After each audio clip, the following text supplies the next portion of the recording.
Local 4 News begins right now with a breaking news alert. And that breaking news comes from Harrison Township, where deputies are responding to North Point Parkway and 16 Mile for reports of an officer-involved shooting. This is video from a very active scene. Let's get right on to our Larry Sproul, who is live on the ground for us. Larry, bring us up to speed with what you've learned. Well, good afternoon, everyone. It is a very active scene. As a matter of fact, police are keeping us away from where the main action happened. I do want to step out of the way so you can see some of what we are looking for. You see multiple agencies out here. Sheriff, Macomb County Sheriffs, and Detroit Police are out here as well. But take a look at the black truck way back there in this scene. You can see shell casing evidence markers on the ground as well. Now, we have video from our sky chopper from Local 4, and you can see what the scene looks like from up above. A huge scene out here as well. Now, I just spoke with police, and they tell us that everything happened earlier this morning when they were trying to execute a search warrant against the suspect. He is wanted for multiple warrants, including a felony warrant. They say when that suspect tried to leave and come out the house, he did see the officers. He then backed his car into not one but two unmarked vehicles, and then also try to drive his car towards police officers. That's when they fired multiple shots at him, but somehow he was able to leave this area. I did speak with neighbors. They heard the gunshots this morning. Take a listen. And I was like, what the heck is that? At first I was like, is that like a little car crash or something like that? And then we heard kind of the sirens going off and stuff like that. And my wife's like, I heard two. And I'm like, I must have been asleep when I heard the first one. But yeah, and then we come out here, we're going to take the dog for a walk. And it's like, what the heck's going on? And officers say they're still searching this area. Right now they are looking for 32-year-old black male Clint Washington Jr. out of Harrison Township. Now, he left in a silver Toyota Camry with a Georgia license plate westbound on I-94.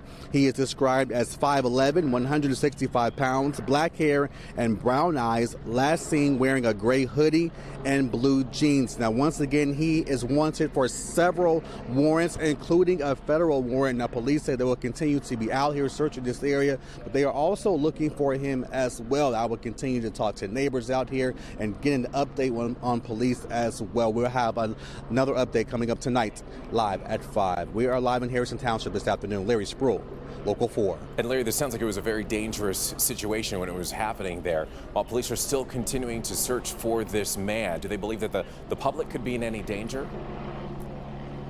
Well, and that's a very good question, Evrod. Now, they say that they are not sure if he is still in this area, but they are searching not the apartment complex, nearby homes in this area as well, just trying to find out where exactly he is this afternoon so they can catch him. But as far as right now, a threat to the public, we are still working to get that information as well. Evrod?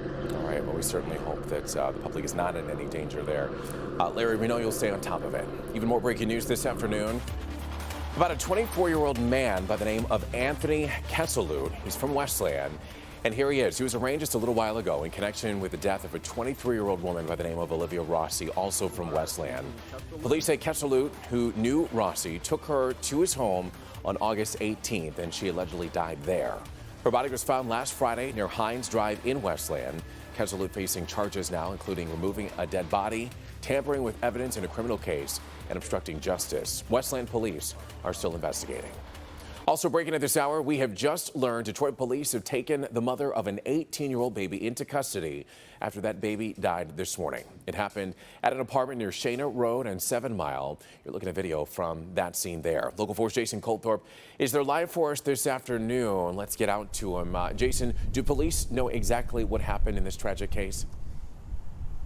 They're getting closer as we talk about it, Evrod. And a matter of fact, detectives, after clearing the scene earlier today, are back right now, in fact, knocking on the door where this happened. They were just talking to some neighbors a moment ago. The mother is in custody, so to be curious to see if anyone answers the door here. We do know the mother lives with her boyfriend. We don't know if he's the father of the baby or not, but here's what she told police. The 22-year-old mother said she woke up at 6 a.m., found her baby unresponsive in the bathtub.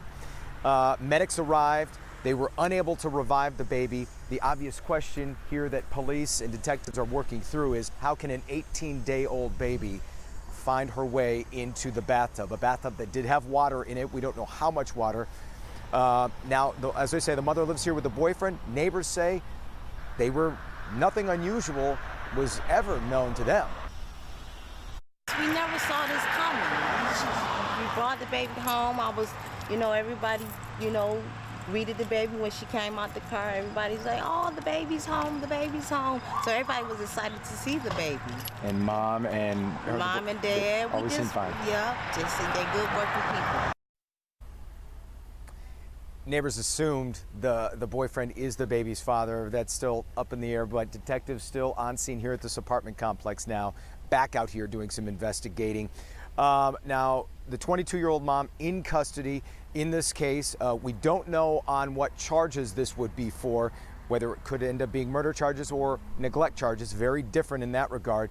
But they are waiting on the medical examiner to figure out the cause of death, to give them another clue into actually what happened here this morning. Terrible nonetheless. Yeah. Everett, back to you. Such a horrible, horrible story there. Very sad situation. Jason Colthorpe reporting live for us this afternoon. Thank you for the update. We do want to take a turn here and turn our attention to the forecast. All eyes are on the skies right now and for live radar as meteorologist Brandon Rue tracking the potential for some wet weather and when it will impact you. Brandon. Well, you saw on Jason's live shot, and from our backdrop here from Windsor to downtown, we've got some blue skies showing with a little hazy high cloud cover, and it's mainly low to middle 70s.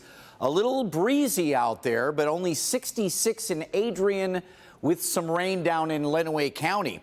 Though sharp wind out of the southeast creating this lakeshore flood warning off of Lakes St. Clair, Erie, and Lake Huron due to higher wave count there from the gusty winds. So just something to watch out for along the shorelines, and certainly if you're out boating at all today.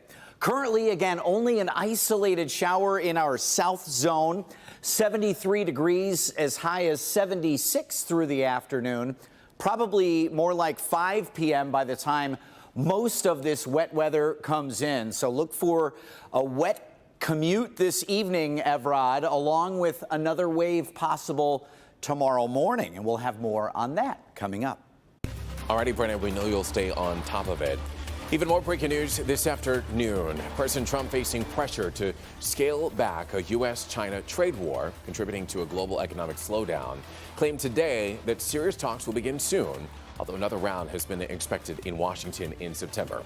Hallie Jackson reports from France, where Mr. Trump is attending the G7 summit.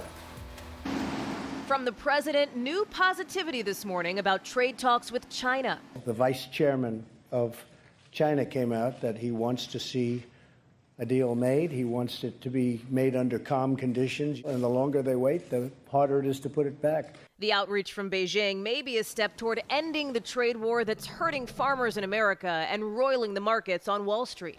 And they want to get something done. Now, maybe it won't get done, but this is the first time I've seen them where they really do want to make a deal. It comes after the president seemed to soften his stance on China Sunday, suggesting he had some regrets. Any second thoughts on escalating the trade war with China? Yeah, for sure. Why not? Second thoughts? Might as well. Might as well. Do you have second thoughts about escalating the war with I China? have second thoughts about everything. But hours later, White House aides appeared to have second thoughts about those second thoughts, insisting the president's remarks were misinterpreted. Despite divides with the president on trade, leaders at the G7 have been treading gingerly, hoping to avoid a blow-up like they've seen at past summits. And even an unexpected visitor hasn't seemed to set the president off. The Iranian foreign minister, invited by the French as President Emmanuel Macron tries to show he's making progress on his push to de-escalate tensions over Iran's nuclear program. President Trump says Macron asked his permission to invite Javad Zarif. I don't consider that disrespectful at all, especially when he asked me for approval. I think it's too soon to meet. I didn't want to meet. Well, multiple sources tell NBC News that some in the administration were angry with the French's invitation to Zarif. President Trump himself said there was great unity inside the G7 on that topic. Back to you. All right, still to come, we are talking about the mysterious deaths after 2 giraffes die at the Toledo Zoo. Find out how scientists at Michigan State University might be able to solve this mystery.